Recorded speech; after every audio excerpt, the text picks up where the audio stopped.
Lisa Miller, and welcome to our first edition of the Journey Back to Joy podcast. We are here sitting at a Fogo de Chão restaurant, and I am struggling with that name because my friend Barry McGowan is going to actually tell us how to pronounce it. Because Fogo de Chão. We're excited today just to talk about the lessons learned over the past 2 years and the journey that we've all been a part of. One thing that makes this research interesting is that not only are we learning about these insights, we've all been participants in this past 2 years. So with that, welcome Barry McGowan. Well, listen, I'm really thrilled to be here, Lisa, for your first podcast. So it's been a long journey. And by the way, we have discovered joy with your insights. So we're so grateful to be here with you here at Fogo de Chão, Legacy West, where we first experienced what it was like without joy. So excited to have the conversation with you today. Well, and it is a really special thing for me to be here with you because you've been such an incredible supporter of these insights over the last 2.5 years. And we're going to talk about that story about Legacy West because honestly, even thinking about it gives me goosebumps when you were telling me that story. But let's get started. And my first question really is around March of 2020. You know, I started this journey back to joy because I felt like there was just too much data, not enough insight. And we met, if you remember, Nicole introduced us, and it was May. And what was it about the journey back to joy that really sparked for you and became kind of the mantra for the reentry for you? Well, I'd say, you know, our culture is about joy already. So I can tell you everything we were all going through, the industry, all of my friends, everybody in the industry, as well as yourself, we're just trying to understand what was next. It was so new, so unprecedented, and quite frankly, very scary. So yours was the first research that came out that actually did two things. First, it used the term joy, which resonated with us because that's what we talked to our team. We asked our team immediately when it happened to say, look, we can't live in fear. We focused on beyond the pandemic. That was our mantra. Let's plan for beyond this pandemic as everything went in. But your research gave immediate insights to the way the people were feeling. It wasn't about COVID. COVID, we had too much data. In fact, the graphs were conflicting. Everybody was asking questions, but nobody was asking, how do you feel? You know, what do you want and what would make you feel normal? So your research really resonated with this immediately. And I think one thing we picked up real quick, we shared that with our team and said, we're going to focus on our customers' journey back to joy. And we're going to do that by reassuring with safety. So we really made it purposeful about being staffed to give a great experience. We didn't focus on COVID, but we reassured the guests who were concerned. And I think that what I loved is every week and every time you came out with data, we dug in more and the insights were highly correlated to our results. So we really appreciate that. Well, and what was interesting about that is, like I said, this little passion project that I started ended up being this leading indicator of restaurant sales because it was measuring the consumer sentiment. But you turned it into that, the journey back to joy became your rally cry, right? So tell me about that. Well, just, you know, we focused on what it took to basically stop the bleeding. And really our most important thing, joy for us, was our Fogo family. What do we need to do? One, we kept all of our managers, all our sales managers. We kept all of our staff as long as we could. And then immediately when we reopened, we basically, at 25% capacity, if you can remember that, we hired 50% of our staff back. And we said, let's just overserve. Let's don't take things away. Let's lean into joy. In fact, our face mask, we put joy on there. We wanted people to know that, look, we're grateful for them to be there. We reminded them what it meant to our staff. And by the way, well, we love the consumer's response to that. They wanted to be helpful. They knew our staff needed to work. So we did everything with the guests to make sure it was worth it. And if they were concerned, we made sure whether we sat them outside or we sat them at a table at the far end of the restaurant, we served them how they wanted to be served. And that journey accelerated quickly with trust that it was worth coming out and experiencing. Well, there are two things in that I think I want to make sure that everybody listens to that, is that when they were at 25% capacity, they were at 50% staff. And back then, that was really, nobody that I recall was really doing that.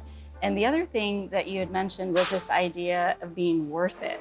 Right. Because today, and we'll get to kind of where we are today and inflation and all of that, but having to have an experience that's worth it, because people were scared at that time. And so they needed to feel that trust. And I love the fact you had joy on the mask. I mean, that's just incredible. But what I want to ask you next, and it really, like I said, it's very special to be sitting here at Legacy West today, is one of the things that we talked about. You talked about it as kind of the day the music died.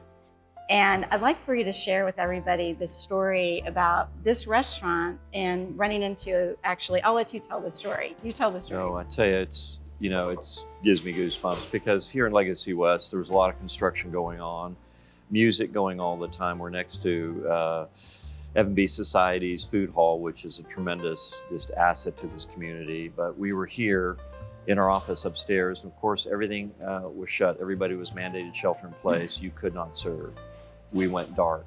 We all remember that day. I don't think none of us will ever forget. But I walked outside, and I was sitting in this parking lot right outside where the valet was, and there was no cars, there was no construction, and no music, and nobody around. I'm getting goosebumps Yeah. hearing that story. At that moment, it was what song came to mind, the day the music died. And all I could think about was, wow, this is so surreal. But immediately I kept thinking about, this is what it's like when restaurants and bars are closed in America. Every community in America should realize today the value we add by the people we employ, the joy we deliver, and the convenience we offer. And I'll say this, without it, communities are pretty scary. Well, and one of the things that I had, after hearing that story, it was like this idea in my head. It's like we were trying to, remember the flatten the curve? That's right. Flatten the curve. And so I'm like, wow, when we were flattening the curve, we flatlined the communities. That's right. Really And did. share with me that police officer story that with the gentleman. Well, listen, it's just police officers, almost everybody, but I would say, this is what's great. And I'll say this, Fogo did it, but I'll say this too, our industry stepped up. We just did what we inherently do, and that is we feed people. But whether it's a police officer, a first responder, or somebody just in need, we've been feeding our team members for over 40 years already. So when the pandemic happened, we didn't stop feeding them. We just said, come pick it up. And we knew there was all the mandates, what we could and couldn't do. We just fed them. We put it in bags. And then we started saying, hey, listen, if you have team members or guests that are hungry and they need food, just bring food home to them. So our team members fed their neighbors. Their neighbors started showing up. Policemen would show up just to check to say what's going on, and we'd ask them if they want to eat. Then we had ambulance drivers, police. They would show up and we just deliver food to their car. And by the way, I'll say this, our whole industry did. There's examples everywhere around, but that shows you the soul of a community around hospitality, or the importance of restaurants, the importance of hotels and what we bring to the community when we focus on what we do best and why we're there. And so that's where your research and insight came to bear. Right to the top of all the fear, joy was the most obvious. How do we move back while we're trying to flatten the curve to the most basic things that people were missing and were fearful of? That was the human connection, the personal connection with people. And by the way, yes, I want to go out and just have somebody take care of me and feel normal. Well, and I think, there's so many things that you said there, but yeah, the idea of just taking care of each other. And I do think, as you mentioned, the industry, I've had the opportunity to talk to several leaders, and it's in our blood to feed people. And I think that was one of the things that we realized as a country, that, we deliver so much more than function. Yes, we deliver food and nourishment, but that social connection, that bonding that we have, that joy, even just the sights, the sounds, you think about a lively restaurant. I mean, there's just nothing like that. Energy, the music. Yeah. But also, look, the people our industry employs, I would say it's the first rung of employment. The first job at times, sometimes it's that important second job for extra income, or it's that transitional job that it's so valuable, and without it, to be honest with you, the government, nobody else can make up for the difference. It's so critical to an economy, to a local economy, to the broader economy, that our industry really, I'll tell you, that's why when we're at 25%, we went to 50. When we went to 50, we were at 75%. And pretty quick after that, we just went to 100% employment. So we wanted our staff back because their joy, their lack of fear mattered to us. And we followed all the mandates. We gave them choices if they, again, following all the guidelines, but really all the team members wanted to be around each other and they wanted to work. So they wanted the opportunity. So giving that opportunity, and the guest responded, the community responded so favorably. But I could tell you this, we were always overstaffed to the curve. We came out to 100% pretty quick, whether we can be in restaurants or not. In Beverly Hills, we were mandated to close indoors. We moved our entire restaurant to our parking lot, and we did more volume because we're overstaffed. We also kept hiring. We hired more sales managers, more managers, and we focused on training and preparing everybody. Today, we're 138% staffed to 2019. Wow, that's impressive. Right. In an industry that's struggling to find labor, that's right. impressive. Well, this is what's great. During that time, we readied our team. So we have 38 managers certified to become GMs. We have 148 team members certified to become managers. So you're building that bench strength. So our human capital pipeline is basically ready for our growth. So we're going to open at 15% growth a year, and we are confident we can because we've been through the worst, and our team has been with us, and they're prepared for what's next. Well, and that pipeline, like I said, is, we all know, the industry being really struggling with labor and staffing shortage, which then makes a restaurant experience not so joyful when you don't have the staff. Well, one of the other questions that I had, and we had a conversation about this, ongoing during the pandemic and you had a really interesting opinion where consumer behaviors and needs didn't change, how we delivered them had to change. Because there's been a lot of talk about that. So what are your thoughts on that, about what really changed in the pandemic was how consumers could access things? That's right. I think that's what changed. I think the myth that you had to change your model to suit the consumer, we didn't buy into that because we saw research leading up to 19. We were starting our 7th year of positive traffic, very in tune to what our consumers were saying about their experience and what they wanted and what they loved about what we offered them. So we knew because the pandemic happened, we can't run from that. We have to lean into what they love. And so during the pandemic, we offered more indulgent. We didn't take things away. In fact, we had to deliver it differently, but we set up our market table when everybody said buffets were closed. Well, ours is a market table. We merchandise everything. In fact, the guests wanted to go to the table. We had to put stanchions around. We let them walk around and we plated it for them. Or he came to the table and served. Because we're overstaffed, we were able to do extra for the guests. Right. And really, we upgraded the offering. We added indulgent and we made the value even better because that's what the guest was looking for, not the opposite. How do we save money? How do we change our model? All the structural things people did with their building, we just basically left our dining room set and we put reserved on every other table and we sat people space. We focused on the guests, not on the structural changes and hospitality. I think that makes such a big difference because during the pandemic, so many people, so many businesses, they kept taking away, whether it's menu items or, being short-staffed, so that when consumers did show up, the experience wasn't what they had hoped for. So I used to talk about, anticipation is high, but patience was low, if you remember those days. Right. Really do. Early days. By the way, the guests would tell you that. We had guests, if you didn't have something or you didn't have a seat that they were comfortable, they would leave. Now we would, for the first time in 40 years, we created the off-premise and the butchery. That was the big change. We never served food on a patio. Now we serve food in parking lots, patios. Wherever you'd like to be served, we served. But we were staffed to do it. Mm-hmm. That's what gave us the edge. But I would say this too. So anybody that went the mindset that consumer change they wouldn't want, I think that I would say lost sight of their consumer. So your insights goes back to really what do consumers want and why they like dining out. We'll talk about inflation when we get there later, but the behavior is very similar. Demand and pent-up demand still there. Now, in your research too, we do have to be aware that people are still cautious about it. That's really, for us, we got to be aware of that, but that's also a huge opportunity for us in the next 6 months. So we focus again on where do we meet the consumer where they want to be, right, and not focus on changing our model because I would say, we feel like the industry changed. The consumer and your insights tell us what the consumer. Right. Well, it's interesting that you said that too, is that about 25% of Americans are actually still anxious about COVID and safety. And so, the good news is that there is still pent-up demand to be had. And, what I try to tell everybody is that remind consumers why they fell in love with your brand in the first place. And I think that's what you've lived by from the very beginning, is you've reminded them what's important and what your brand stands for. And maybe some that didn't fare as well, maybe kind of forgot that.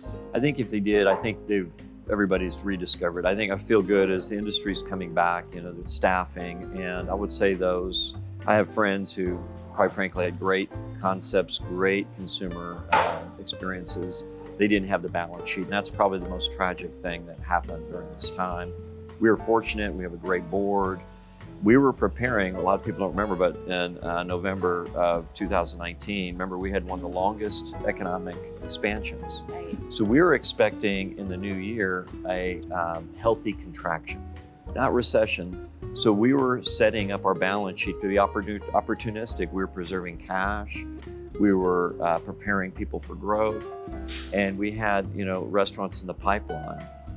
Now, what we didn't realize was a pandemic would happen. We all tried to learn the terms, shelter in place, all that. It was crazy. It all seemed to happen really fast. But because we were already thinking about what could happen, we were prepared. Yeah, and that's fascinating too, because there are so many restaurants, when the early days where, we're 2 weeks into the pandemic, and then, we're 4 weeks in, and everybody's burning cash because you can't even be open, can't even be serving. And so the fact that gave you that gave us more room. We could take care of our staff. We could be fully employed, and it did give us a competitive advantage. And what we say the benefit was we snapped out of it quicker. We got back to 100% really quick, and then we went to 150% as of July last year.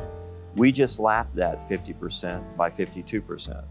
So the demand is still there. People still want great experiences. They still have high expectation of quality, and we keep innovating to give them more. And I do want to pause on that because, again, I think that's just such an important, what you just said is so important, is in the data that we had, the Q2 of last year, what a lot of people don't realize was that was actually fueled by the people that were very anxious, that were coming back out.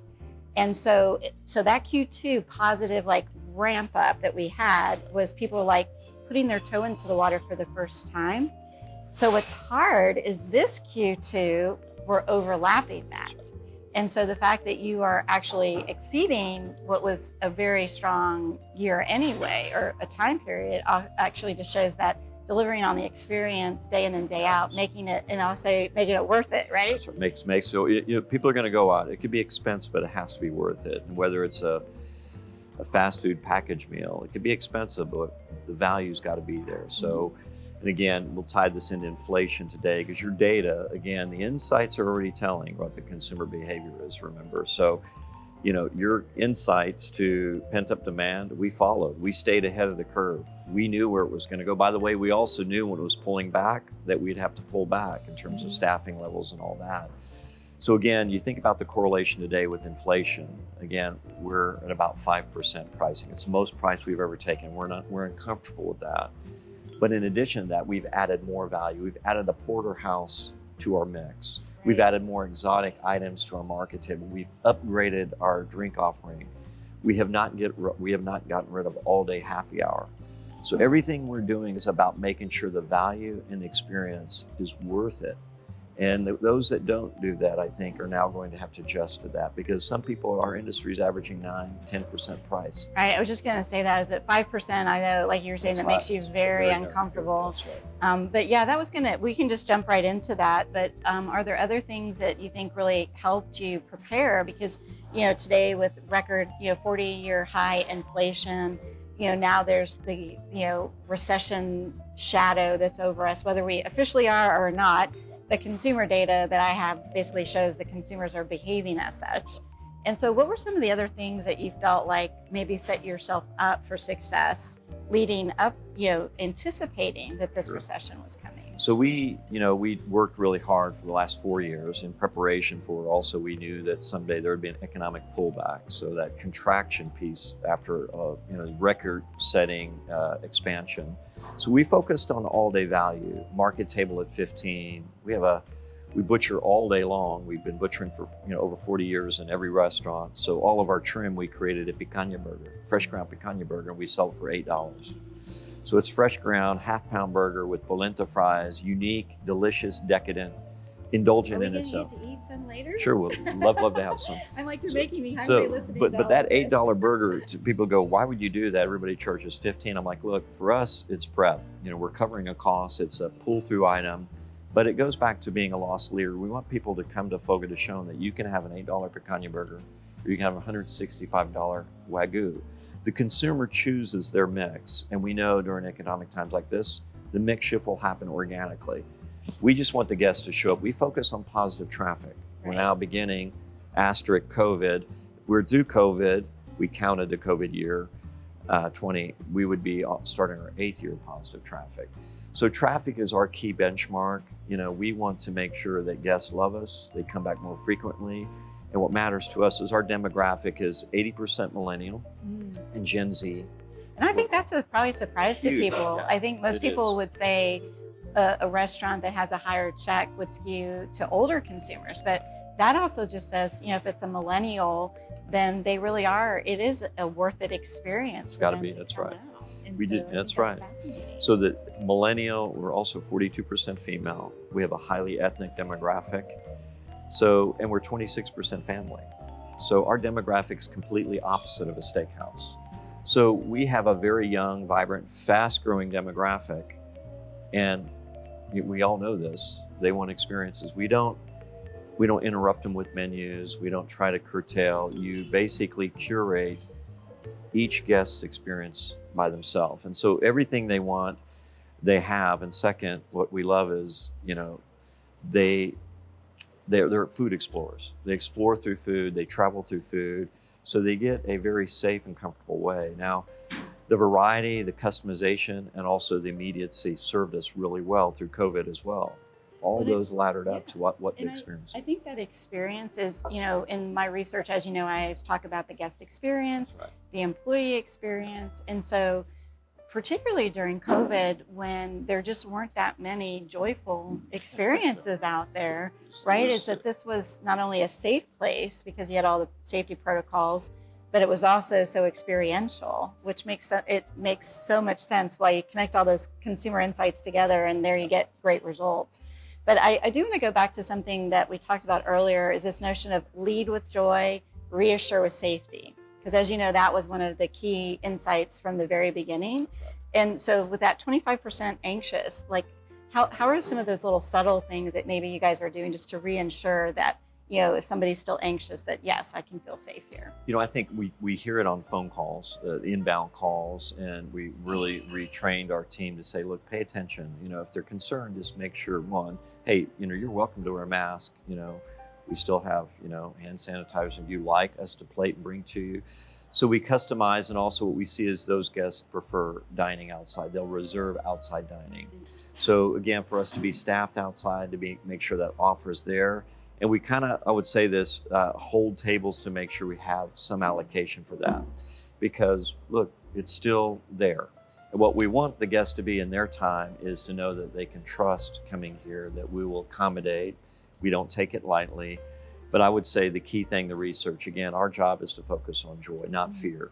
The consumer who's fearful, we can't change that. Right. All we can do is make sure they know that we're aware, and we're going to do the very best to make sure they're as comfortable as they can. And it's the idea of meeting them where they are. That's right. And so when they're ready, you're there to serve that. But that's hospitality. That's what we do every day. Before all this happened, I think the best thing that came out of this is the rediscovery of what we love best. And that's focusing on the guest, what they want, and making sure that we focus on their joy.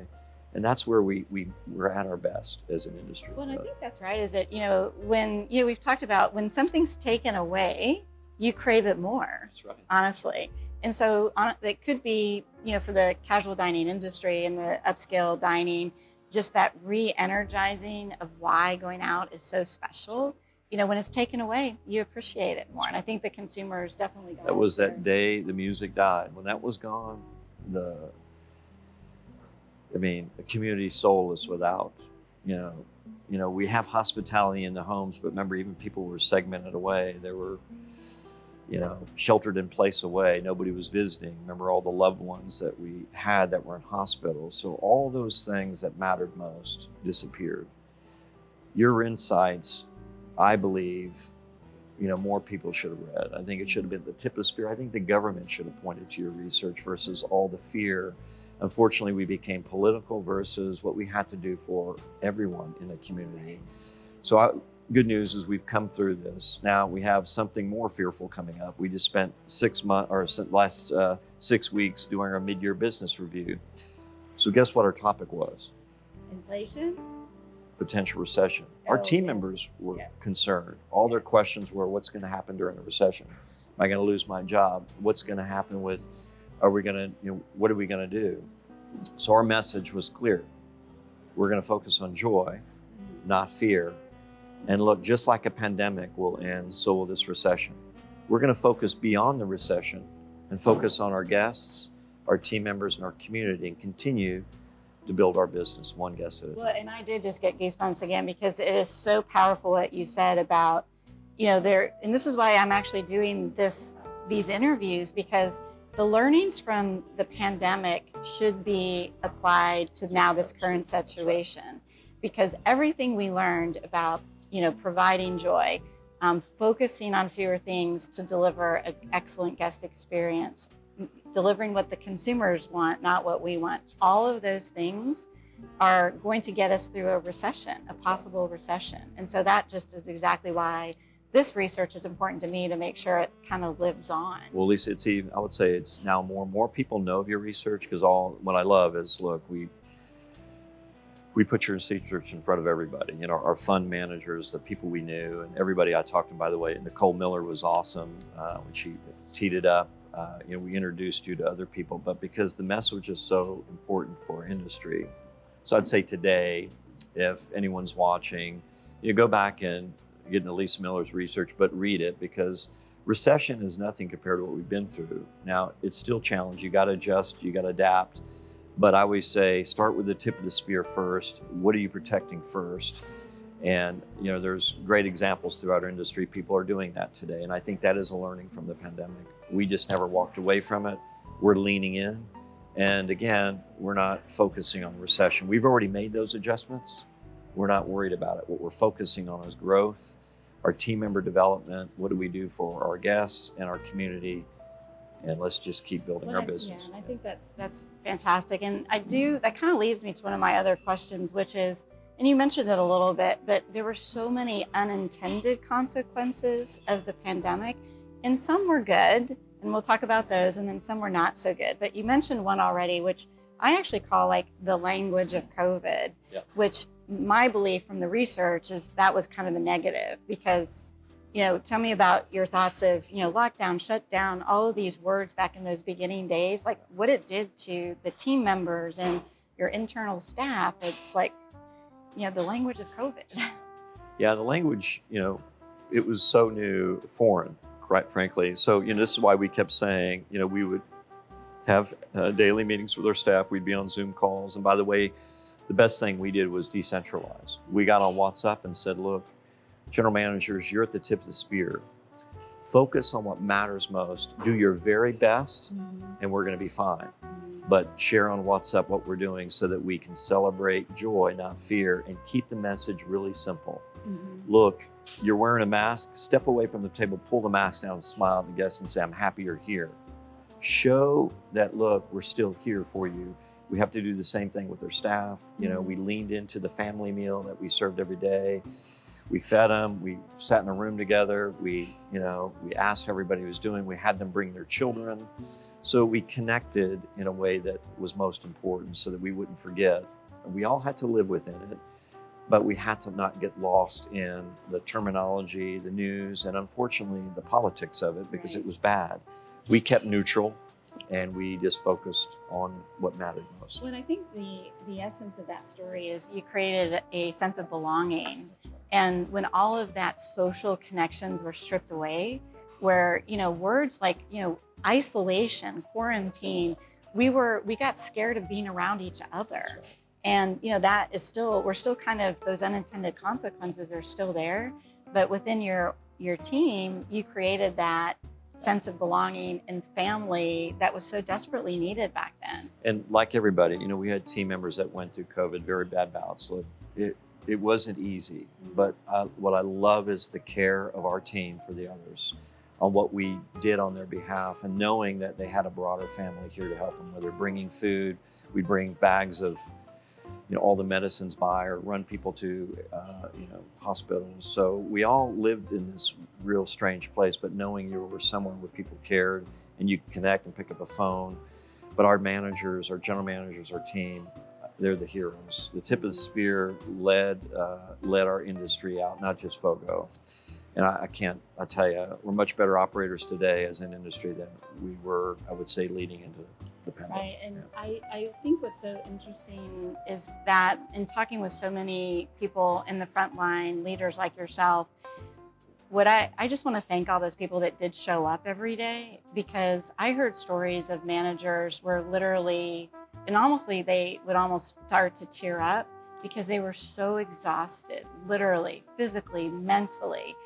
Team members that were out, and just them looking maybe at the kitchen of tickets and just physically exhaustion. And so it really is those frontline, those general managers, those servers that showed up.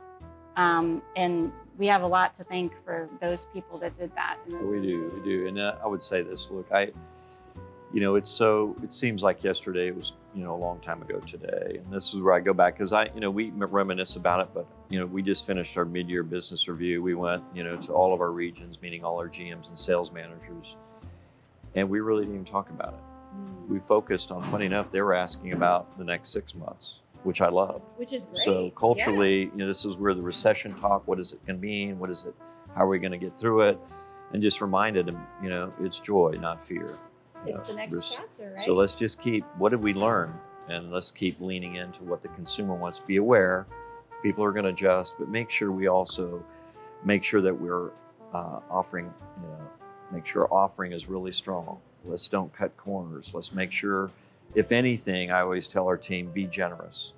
Don't be cautious, be more generous during times like this, because that's what the consumer is going to appreciate. By the way, we have to do the same thing with our team member. And we just fed 1,400 people in Queens. We're going to open a restaurant, and we're connecting with the community. Our mission is to ignite fire and joy with our team, our guests, and our community, and our team in Queens, connected with the local community. And there's a lot of need. We are so grateful to be in Queens. But Eduardo Escobar from the Mets, his foundation, he came up and we grilled food out, just like a pop-up restaurant, and just reminded us again, that's where we start. We can't leave the most vulnerable behind. We got to be engaged. But by the way, that's what we love doing. And our team just illustrated that. And we're going to open Queens in a couple of weeks, but we can't wait to share that with consumers as well. It's that the fundamental of what this industry is about is serving people and meeting people's needs. And I love that, not leaving those that are in need behind. So yeah, the most vulnerable. Well, if we had to think about, if there are one or two things that you would say the lessons learned for you and during the last 2.5 years, how would you kind of encapsulate those kind of top two things or so that you? You bet. I think, values matter, right? When you define your values of your brand, just be really clear. I mean, we went right back to our mission, vision, values to make sure that we behaved in a way that we built on for 40 years, over 40 years. We just celebrated our 25th year in America. So we started there to say, look, who are we? What are we not going to do? And let's make sure and lean into who we are. And that goes back to our values. And, I'll say that I think people would say maybe not didn't act to their values. I think that's where you've maybe seen some discrepancy. But I would say the first thing is know your values, make sure your team's aligned with it, and just act accordingly. I think another thing that I learned was, look, I think as we grow our small company, and I think companies out there, having a structure that is more nimble and allowing organic control and creating environment around trusting your team and letting them step up is a big win for our brand. Because our simple thing, instead of sending down memos and guidelines and policy, we had a Zoom call with everyone, and we spoke, and we had Q&A, we connected, and then we went to WhatsApp, and we just lived it through. Today, our WhatsApp's our biggest communication channel. It's decentralized, it's organic, and highly powerful, because if we're aligned in values and we trust our team, every day they're making decisions, thousands of decisions a day for what's best for their team members, their guests, and their community. And we're just letting them do what they do best. Well, and I think that word nimble is very important. I mean, because I think if that's one lesson that we could all benefit from, where, it used to take weeks, months, whatever, to maybe sometimes make change, to be able to maintain being nimble is a great thing. Well, my last question is that when you think about this whole pandemic, so you as a leader, so kind of personally, professionally, what do you want people to say about how you navigated through this uncharted waters that we went through the last couple of years? Well, I guess I never really thought of it. I think, look, my view is maybe just what I said. Look, I think if anything, just professionally, is that, we didn't lead in fear. We focused on being opportunistic on what we could do and what we could control. And I would say that, if anything, it's just that our values through this time came through. That, look, we're still a business like everybody else. We were burning cash. We had to make tough decisions, but we also invested quickly where we needed to drive out of it. So I would say, if anything, is just, professionally, knowing your brand, knowing your consumer, and knowing the capability of your culture, your people, is really critical. So we couldn't do what we achieved if our team didn't feel like they were allowed to own it. And at Fogo de Chão, we have a term called Deixa comigo, which is we got you. We got you. And that leaning into that personal accountability and the idea that, look, if you say you want people to be personally accountable, you got to let them own it. And our team, I can't say enough about that culture, the desire to do more, the desire to own it, serve, and to demonstrate their ability is really huge. So it's a testament to our culture. And again, over 40, we're 43 years old, but that's been embedded for years by the founders before us. Selma, who's our matriarch, Larry Johnson, Georgian, who was our founding operator, to our Jean Bouchetti and Neri Caccini, Rick Linderman. Our whole team is full of people that care for others, but they're personally accountable. The Deixa comigo attitude is a cultural, it's just cultural gold to this brand. And that's what gives me such confidence about what's in front of us today. Doesn't concern me. What I spend more time on our team on is making sure that we don't dilute our culture. Every day we invest more in our people, their leadership, and our family. Outside of that, remember, we've got a pipeline. I've got 3 years of pipeline talent ready to step up and take on more. Our job is just to make sure we find great locations, invest capital wisely, and let them do what they do best. And I think that's amazing. And when you think about, I had this fun saying, as you know, if you remember my, this too shall pass, right? And so every wave, right? So we had COVID, we had recession, and so every dip down we go. We were prepared for the you were already snapback. Prepared. We kept calling it snapback. Wait for the snapback. Yeah, and so I think it's kind of that, and I think that is, I've talked to your teammates, the people in your organization love you, because I've had a chance to talk with some of them, and they really think very highly of how you navigated the team through it. And so, but what strikes me is that when everybody else was in kind of the negative of the valley, you were actually literally focusing beyond to get back to the joy. We're focusing on the snapback. And today. That's right. Same today. Well, good. Well, thank you. And to be the first interview of Journey honored. Back to Joy. Lisa, your research is very insightful. By the way, it's still very relevant, so keep doing it. So you've had 50 waves of research? Yes, 50,000 50,000 consumers. I know. So to and me, it's this is wave statistically 50. even more important than ever. And I remember when we met, you know, you were just trying to get people to hear, but we were like, this is the most important. And I'm just so proud of all that you've done to connect and also share the data. And I know we got some exciting news to share you do, but Yes. I can't wait for the next 50 waves of data. Well, and yes, 50,000, what started as this little tiny passion project is 50,000 consumers. And in the research world, in any world, that's a lot of consumers. But I will tell you, and so you were the first to be on this announcement with me, but because there's been so much support for this over the last 2.5 years, I am finally turning Journey Back to Joy into a book. And so we're excited that that will actually come out next year. A signed autographed copy, you will definitely get that. But there's been so many lessons learned, and as you know, I'm so passionate that we can't forget all of those things that we learned during the pandemic. And so the book is on its way, and just to tell everybody, as part of this book, I've actually been interviewing leaders like Barry, and you'll hear from several other industry leaders, and I'm excited to bring more joy. And so it's all about the business of joy. So thank you, Barry, and for being on this journey with Thank me. you very much. I'm looking forward to your other podcasts, and I can't wait to get the book. So thank you so much for your time and your Thank research. you. And let's go eat. Let's go do that. Let's go eat. Let's go get a shot.